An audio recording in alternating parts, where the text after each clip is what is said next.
Hello, everybody, and welcome to our third session of positive neuroplasticity training in our library mindfulness series.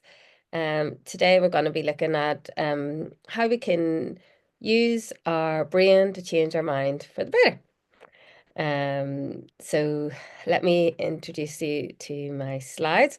We're recording today, but still come on and say hello. I really appreciate your feedback. I do have a cold, so bear with me. As you know, I have a continuous cold, having a little 3-year-old at nursery. Today we are doing turning everyday experiences into lasting inner strengths.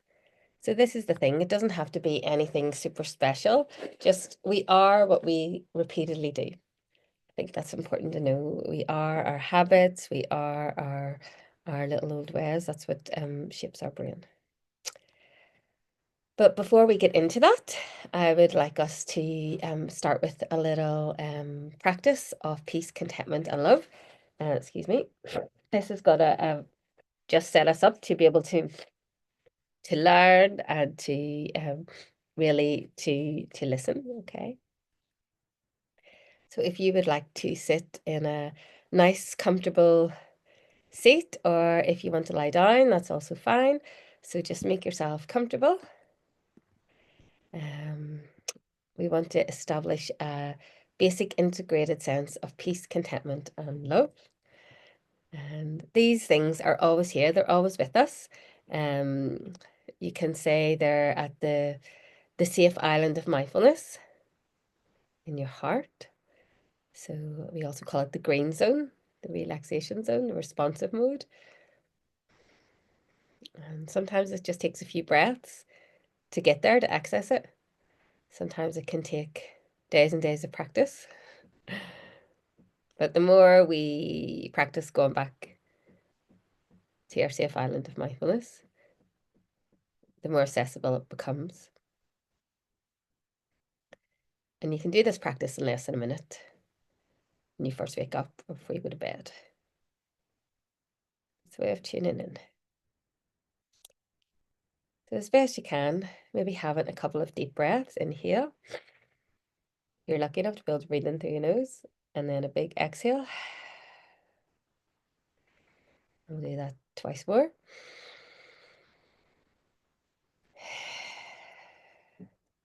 Last one.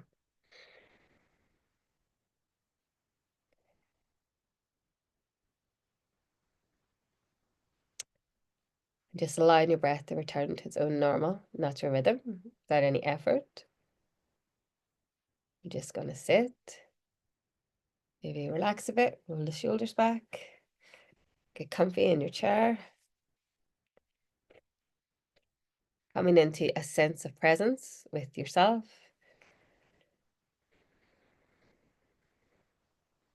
And opening to the possibility, to the idea of possibly finding a sense of calm.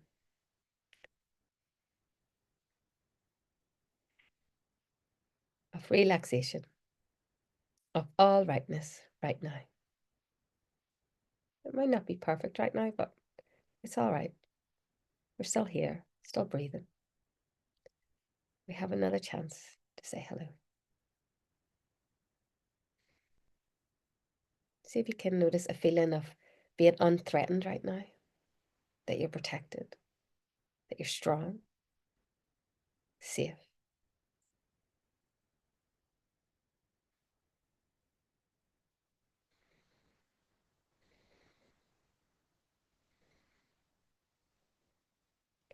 Not straining, not efforting for this. Simply allowing, uncovering. It's already there. Sense of peace.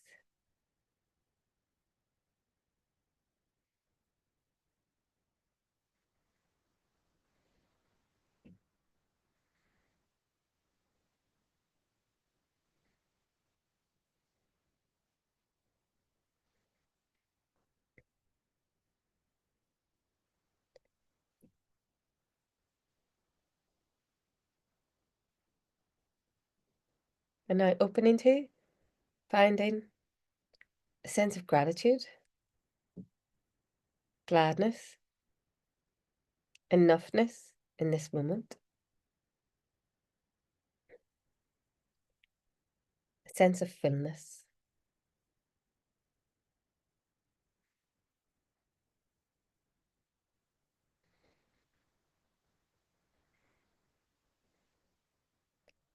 Not straining, not efforting, simply allowing, uncovering,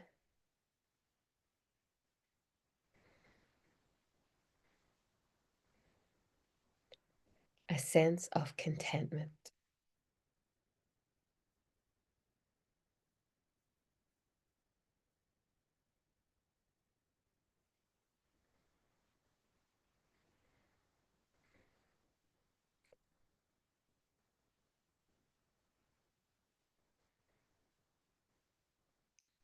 Don't worry if that sense is not really there for you right now with your circumstances.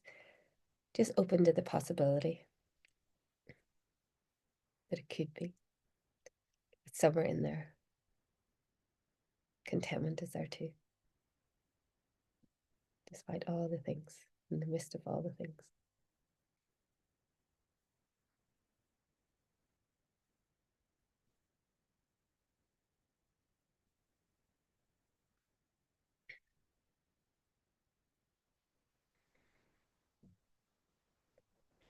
Now opening to, finding a sense of connection, a sense of inclusion with others, friendship, camaraderie,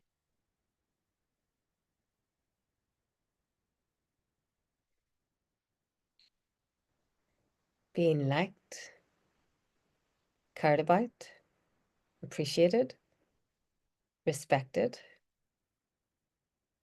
a sense of your own caring for others, your own compassion and kindness,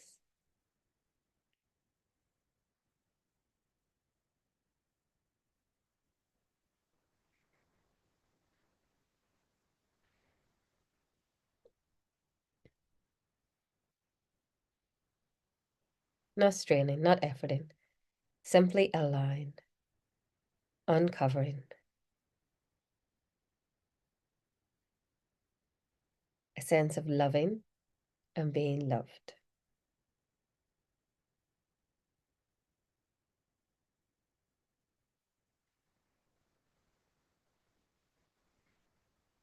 A sense of being loved.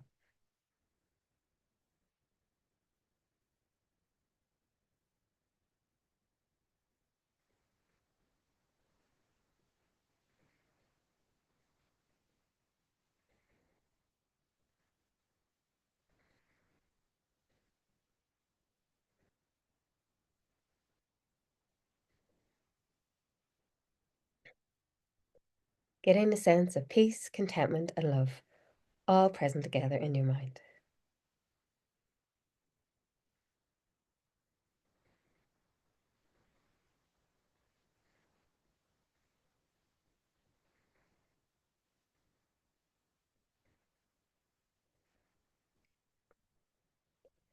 Perhaps a sense of coming home,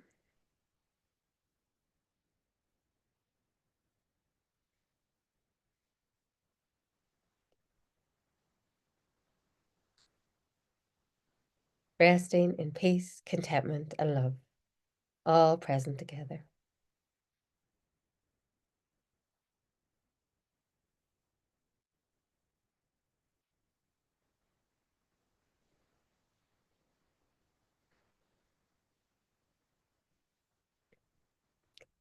Okay, come on back. It's okay to keep feeling a sense of peace, contentment, and love. It's working for you.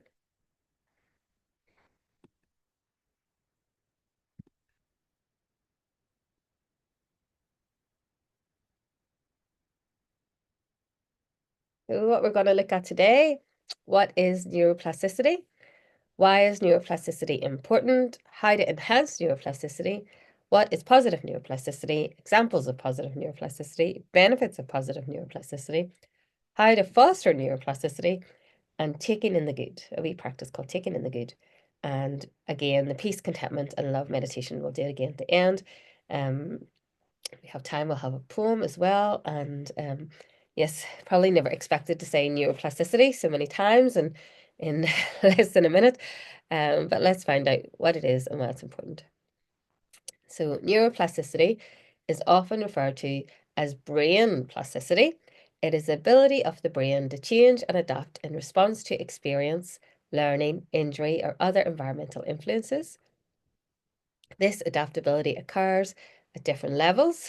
One, structural neuroplasticity, changes in the physical structure of the brain, such as growth of new neurons called neurogenesis, or the formation of new synaptic connections between neurons, or functional neuroplasticity, the brain's ability to shift functions from damaged areas to undamaged areas when observed in recovery from injury.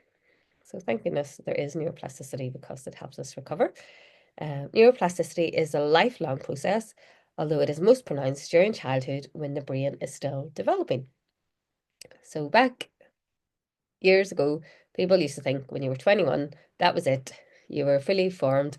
But actually, your brain is still developing at quite a rate until you're about 26.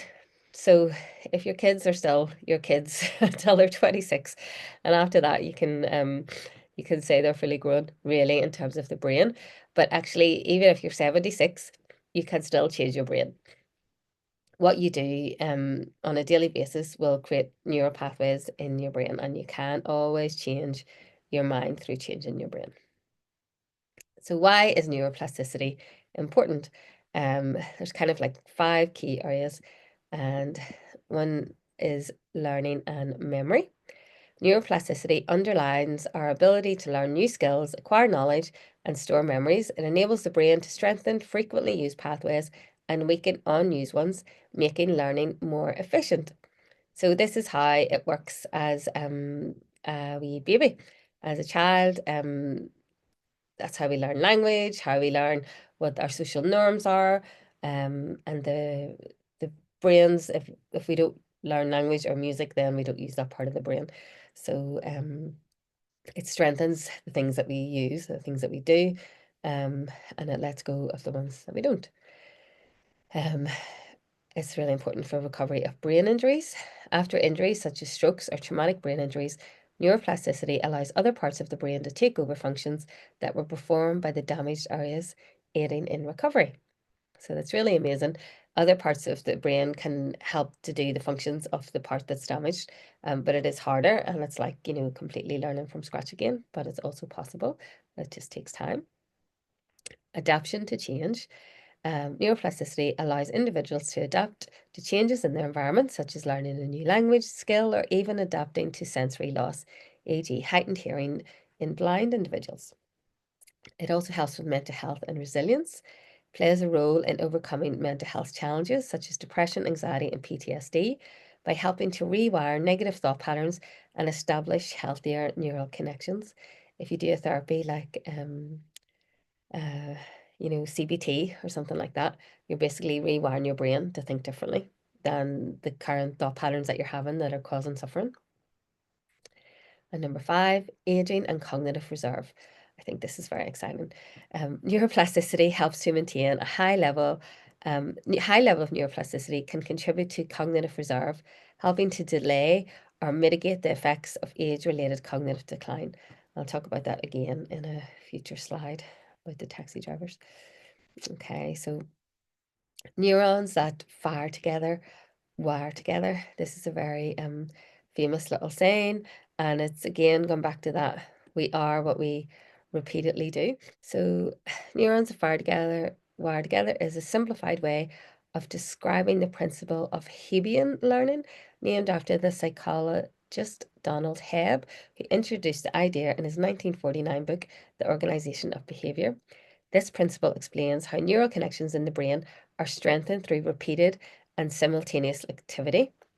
So fire together when two neurons are activated or fire at the same time in response to a stimulus or experience, their activity is synchronized. wire together in this synchronized activity happens repeatedly.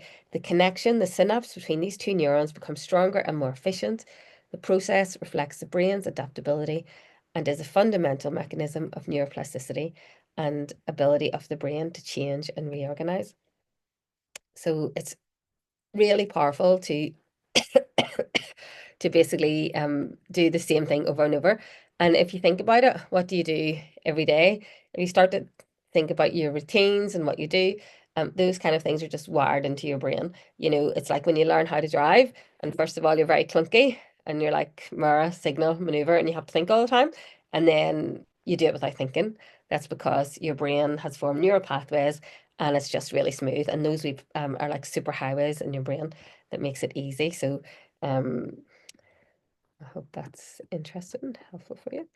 A few more slides on this. Okay.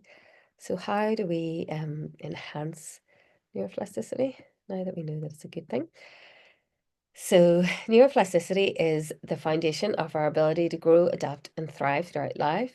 You can encourage neuroplasticity through activities that challenge the brain. So the brain does want to challenge, it wants to grow and learn. Learning new skills like a musical instrument, a language, or trying a different hobby. So, and I've just been talking to the ladies here about how many things are available in the library. So you can always go to the library and find a lot of help with these things. Physical exercise, aerobic exercise stimulates the release of brain-deprived neurotrophic factor, BDNF, which promotes neurogenesis. So, as I've always said, walking, any kind of physical movement is the number one thing you can do for your brain. And so our brain really likes us to move. Um, of course, mindfulness and meditation is how we started the class. Um, these practices can enhance functional and structural neuroplasticity. They basically increase the grey matter in the parts of the brain that help us to stay calm and to think clearly and things like that. A healthy diet, consuming omega-3 fatty acids, which you're going to get from either a supplement or oily fish, and other brain boosting nutrients. So you could look that up, but I think it's things like vitamin D, vitamin B, things that the brain needs. Quality sleep. Sleep is critical for memory consolidation and synaptic pruning. What they found is if you say you go to your hobby class or you go to university, you go to school or you do some learning, um, if you don't sleep that night, then you might as well not have gone because how we embed the learning is through sleep. How we learn at nighttime, everything that we've taken in during the day gets organized in the brain. And they say, like there's kind of like a synaptic fluid that flushes through the brain, and it needs at least 6 hours to really do that. So, yeah, we all need to sleep. Doesn't mean you should panic if you're not getting good sleep, but as best you can, if you set up your environment, to prioritize sleep, you're going to help your brain. And actually, even they say like someone like Margaret Thatcher, she used to only sleep 4 hours a night, and then she ended up with Alzheimer's. So that could have her working pattern of not sleeping very much probably contributed to her decline at the end. So yeah, you can't just sacrifice your sleep for other things. You have to think long term. Um, challenging the mind, solving puzzles, playing strategy games, or engaging in creative tasks. These are all going to enhance your neuroplasticity. This is the man who has inspired me to learn about positive neuroplasticity. I did a course with him in 2016, was it? Yeah, 2017, I think. 17 in Dublin for a week.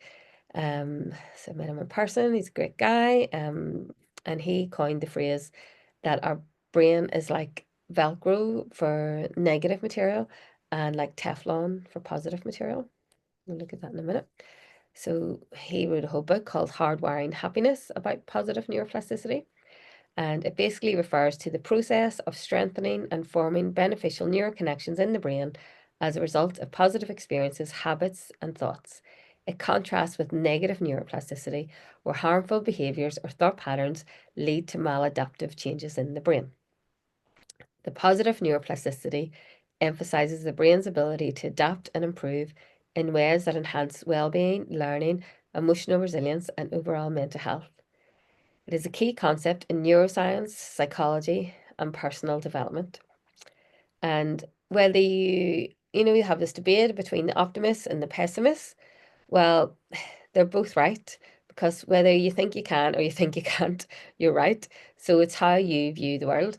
And if you are constantly in the negative and complaining, that's what you're just going to get more of that. That's just brain science. It's not you know, right or wrong. But if we can start to take in the good, we start to look for the positive, then we'll get more of that because that's what the brain will look out for. Yeah. Okay, some examples of positive neuroplasticity.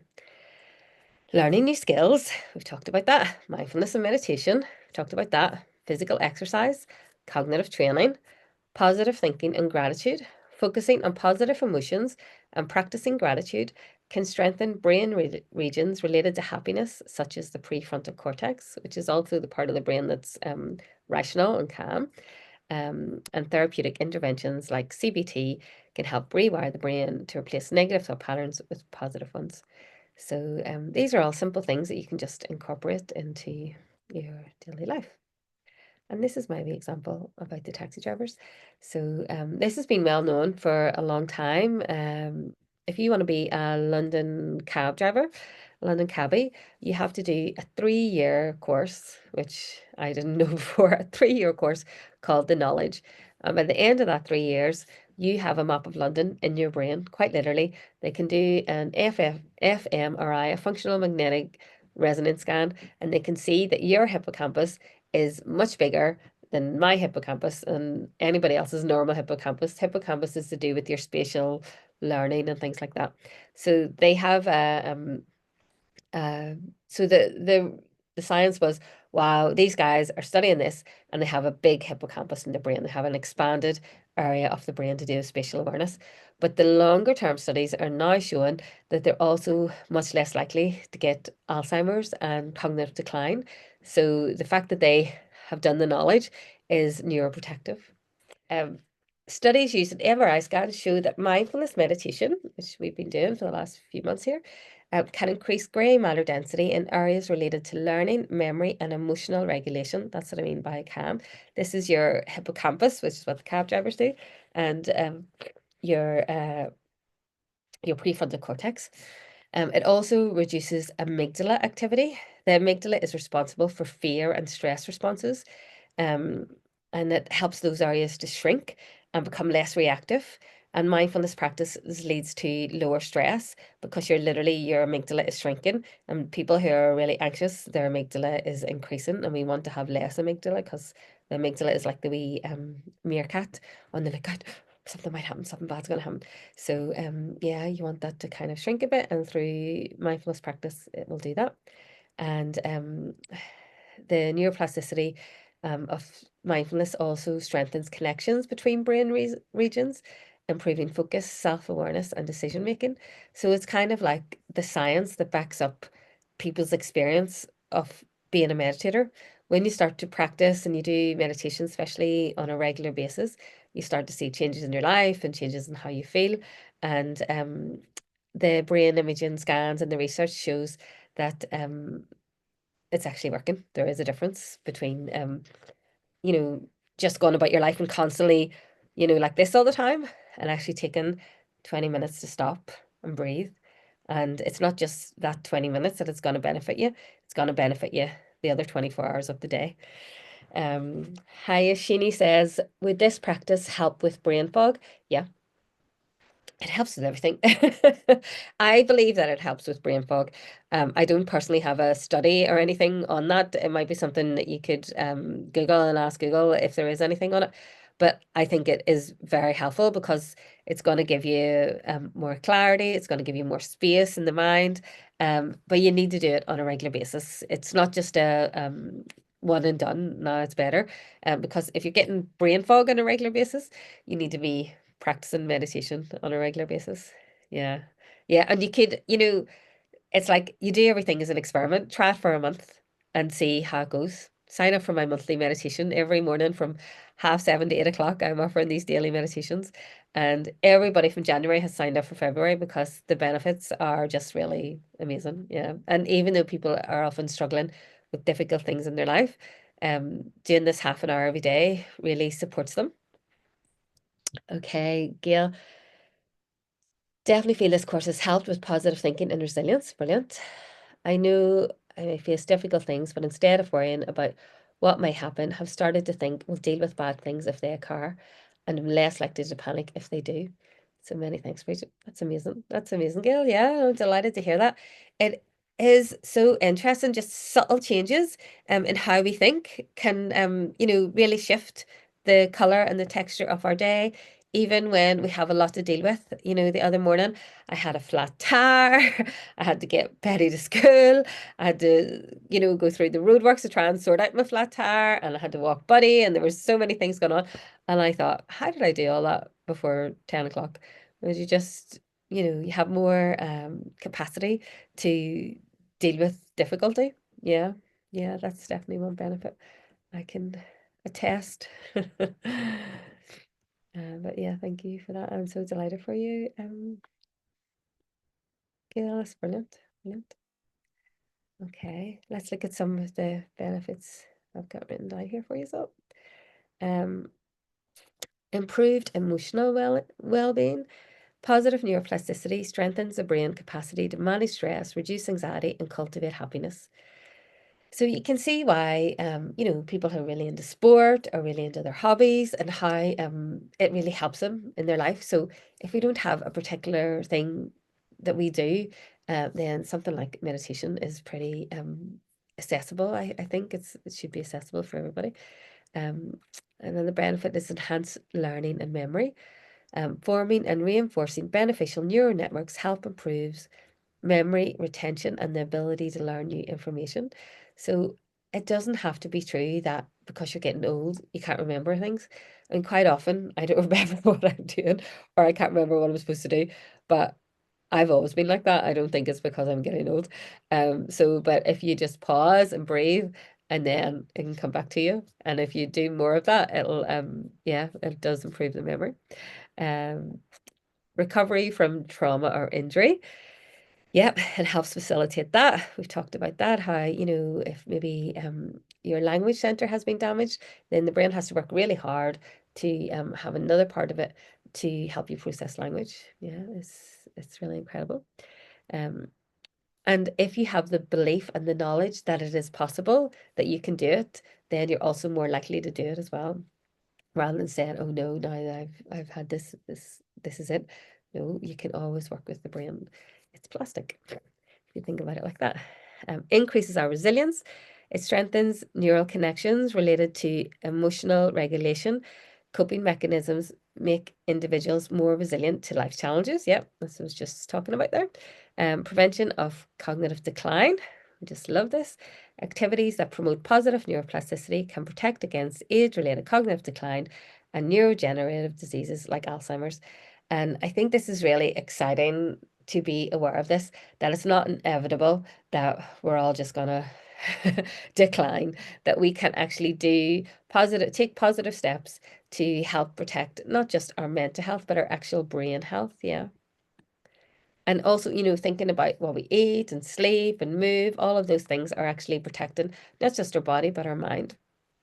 So how do we foster it? Some of these are a crossover, so I'll just kind of canter through them. Practicing gratitude and positivity. So in previous classes, we've done our 10-finger gratitude exercise. So even if you just do that for a month, you'll notice changes in your positivity and your neuroplasticity and your resilience. Focusing on what is good in your life to remind um, and reinforce positive emotional pathways. So in many, many parts of the world, they would love to be living in the kind of houses and having the kind of conditions that we have. And we're living in these positive conditions, but we just forget because it's part of our scenery. So if we remind ourselves of our good fortune, it helps incline our mind in a positive direction. Mindfulness and relaxation techniques reduces stress and improves focus by incorporating meditation in your daily routine. Building social connections, meaningful relationships, and social interactions stimulate positive neural changes. And the science of longevity, which I'm really interested in because I'm a 50-year-old mother of a 3-year-old, and I want to live long enough to see my little girl be a big girl. And one of the key things for longevity is social interaction. And it's not just having loads of best friends, which is always good, but it's saying hello to the postman and the girl in the shop, and having those little social interactions are actually really, really positive for your brain. And the more you can have of those, the longer you're going to live. Isn't that brilliant? Um, so they say. Positive neuroplasticity is a powerful reminder of how our actions, thoughts, and experiences shape our brain and our lives for the better. So it's gone back to that point I made earlier. If you think positive, then you're going to attract more and see and feel more positive. If you're thinking negative, you're just going to get more negative, because however you think and act and behave, you're just going to have more of that. That's how the brain works. Yeah. Engaging in lifelong learning, continuously challenge your brain with new activities, knowledge, and experience. So maybe this week someone asks you to do something that you would never do, just say yes and do something different, because the brain also loves novelty. It loves going to new places, seeing new things, because it's, if you're open to it, to allow a new experience, it'll give the brain something new to process. Yeah. And that'll help build new neural pathway. Cultivate positive habits and build routines. So, as well as doing new things, have positive routines. Build routines that support mental, physical, and emotional well-being, like exercise, sleep, and healthy eating. So it's all the same messages, just in a kind of different way. And then we're going back to Rick's famous saying here. I'll give my little example that I love to say. So somebody gives you a compliment. Oh, that's a lovely cardigan you got there. And I go, oh God, I've had this ages. Or yeah, or I just got it, in the sale or something. And I try and deflect, instead of saying, oh, thanks very much, and really going, oh, that's lovely. That person gave me a compliment. But somebody insulted me 2 years ago. Totally, I remember that person, you know. Um, the same goes for everybody. We remember our insults, we hold them, we're very we've got issues with them. We can have 10 compliments before we can take it in. So we need to start saying, okay, reversing this and taking in the good experiences and letting the negative ones slide, because it's the negative ones, and if we're holding all these negative things in our mind, then we're just going to have, our experience is going to be more negative. Yeah. Okay. And this is a lovely wee cartoon that kind of describes exactly what I was saying there. So the heart says, look, Brian, look at all these good things. So many good things in my life. I have lovely cup of tea here. I have nice clothes to wear. I have a roof over my head. I have my car. I have my little doggy. I have friends and family. So many good things. And the brain says, not now, not now. Can't you see I'm busy? I have all this stress. I have these bills to pay, and this person is giving me a hard time, and blah, blah, blah. And it's just looking at the bad things. And the bad things take up more of the brain's attention, just because how we're designed. We are designed to know that, you don't go down there because the tiger lives down there, and you don't eat these berries because these berries might kill you. So back from the caveman days, we have to have a high alert for things that might hurt us. But nowadays, especially us living in the Western world, we are mostly safe from tigers and poisons and things like that. And most of our daily life is okay. So what Rick Hanson writes in his book about hardwiring happiness is that we have to rewire the brain towards happiness and contentment so that we can enjoy our life. We have to appreciate that little stack of good things. And the bad things will still be there. We don't have to worry about the bad things. They they're going to come up, and we're going to have to deal with them. But we really have to focus on increasing the good stuff. Yeah, got my wee story. Two wolves in the heart. This principle emphasizes that the brain is not static. I think we're all getting that point now. It's not static, it's highly adaptable. By consciously choosing what we focus on, and that is the key, consciously choose what you focus on. Don't let your attention be stolen by the news, by your phone, by gossip. Choosing what you focus on, you can shape your neural networks and ultimately your behaviors and your abilities, which includes the ability to think clear, which I think would help with brain fog. Okay, so two wolves in the heart. It's about we get more of what we focus on. An old man is teaching his grandson about life. A fight is going on inside me, he said to the boy. It is a terrible fight, and it is between two wolves. One wolf is evil.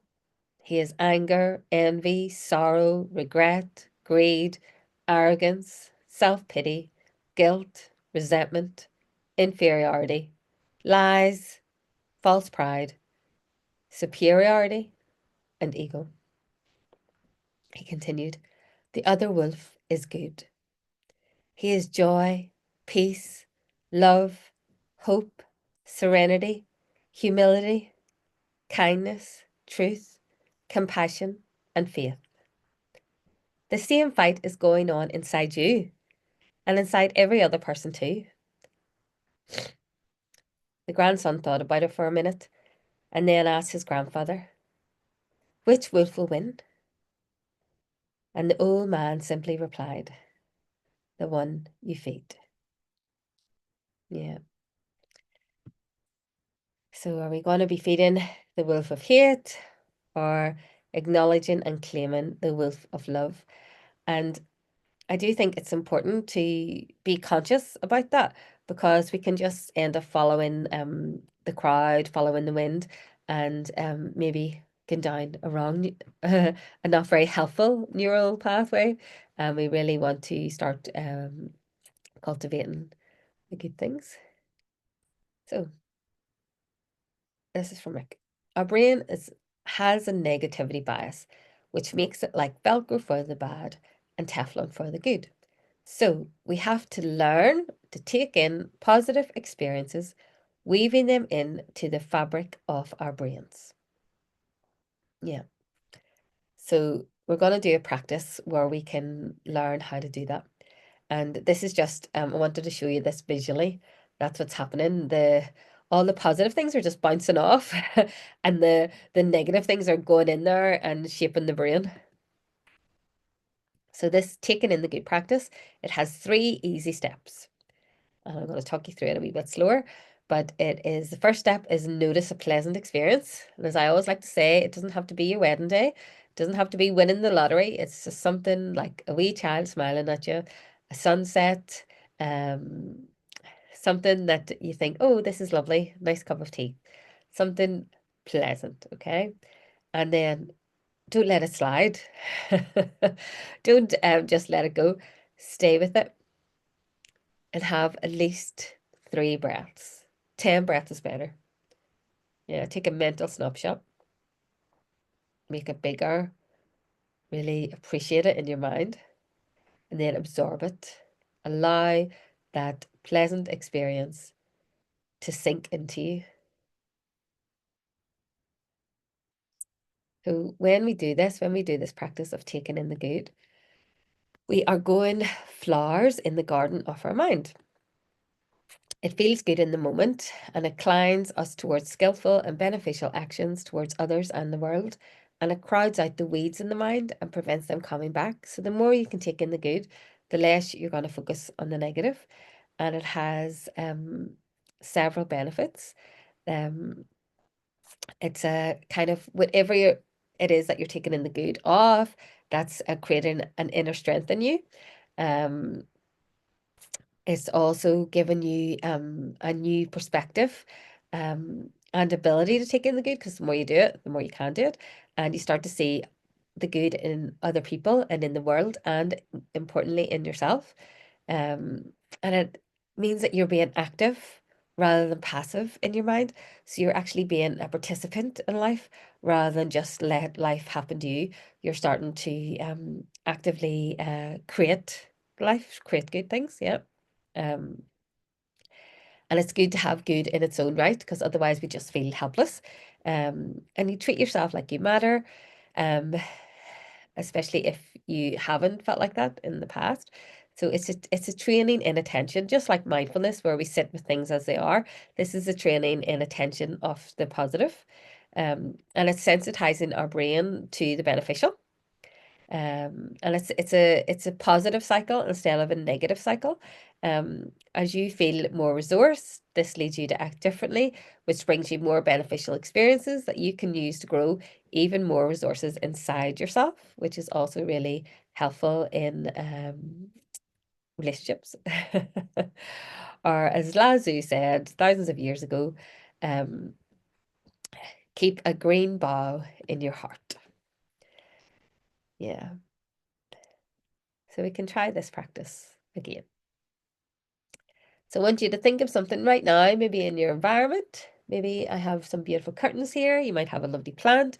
You might have a wee dog beside you. You might have a nice coffee in your hand. You might just be enjoying sitting here on Zoom with me.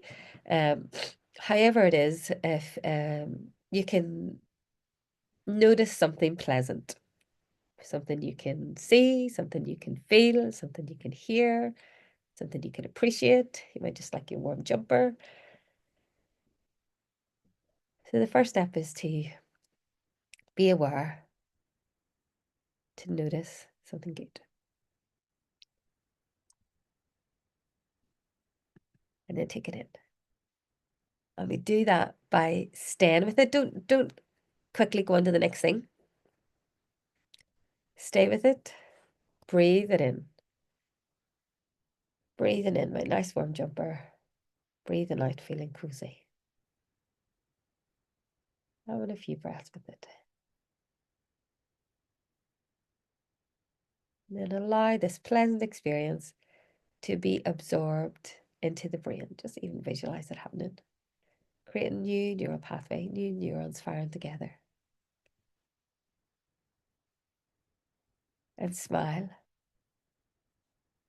It takes 17 muscles to smile and 72 to frown. So enjoy this experience sinking in. Appreciate this little moment in your day. Creating these positive neural pathways. You might never really spend time appreciating this little thing. Remember, the little things aren't little. Little things are life. Is everybody okay? Anyone tried that practice during the week or anything? The more you do it, the more beneficial it becomes. We are what we repeatedly do. We're coming to the end of our time together. I'm going to do another peace, love, and contentment meditation. Rhonda says she has a picture in her head of a garden in summer. Sounds wonderful. Yeah, absolutely. That's the thing. You can enjoy it in summer and then you can call it up for the rest of the year and use it again. Why not? There's, all these Olympic athletes and things, they use visualization in order to achieve what they want.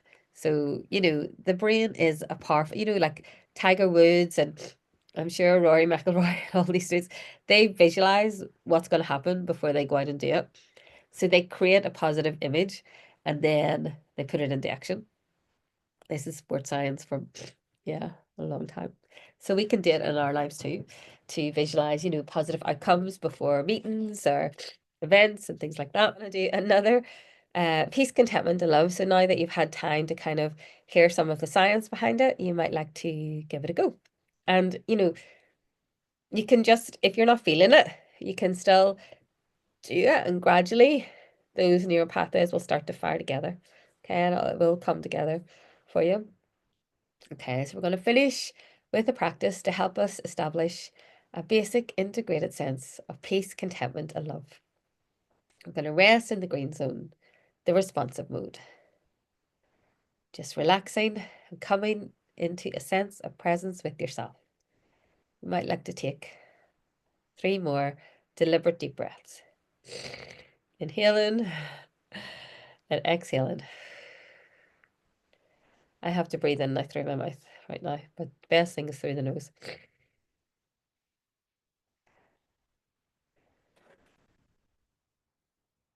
So with your eyes closed or just downward, you can open to and find a sense of calm. Noticing The calm is here, that it's possible. Sense of relaxation. All rightness right now. A feeling of being unthreatened, protected, strong, and safe. Not straining, not efforting, simply allowing, uncovering a sense of peace. Peace is possible, and peace begins in our mind and heart.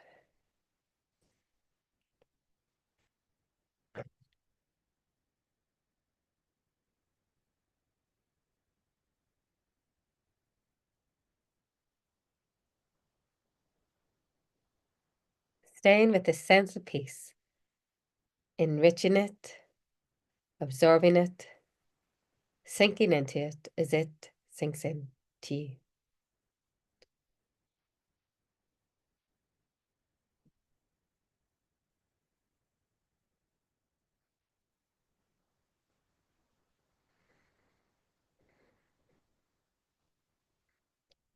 Now opening to and finding a sense of gratitude,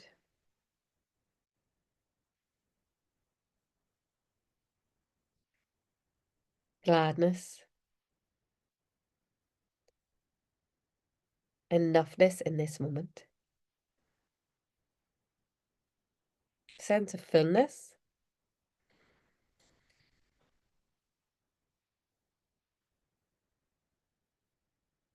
not straining, not efforting, simply allowing, uncovering a sense of contentment.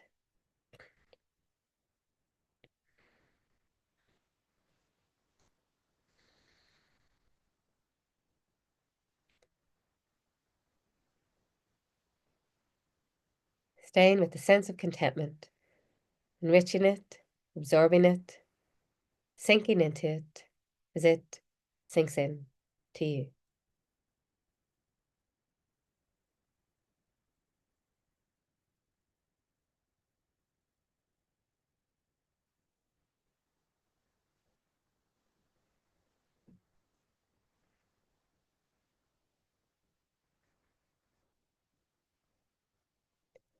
By opening to finding a sense of connection,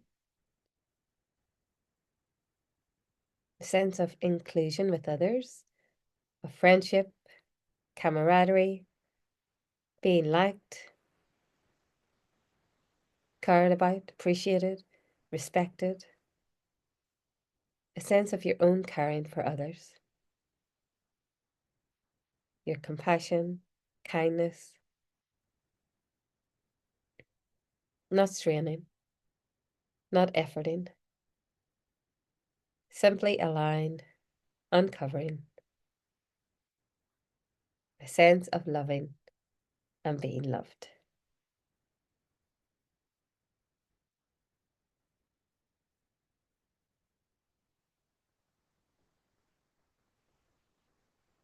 A sense of being loved.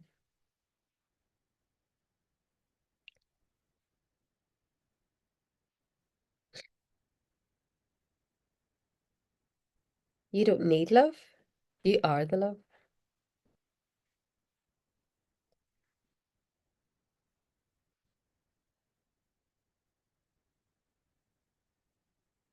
Staying with the sense of love, enriching it, absorbing it, sinking into it as it sinks in to you.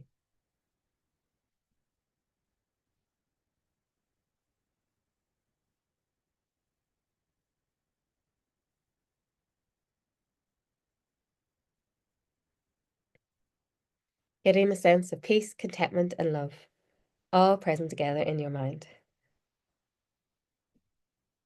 Perhaps a sense of coming home, resting in peace, contentment, and love, all present together.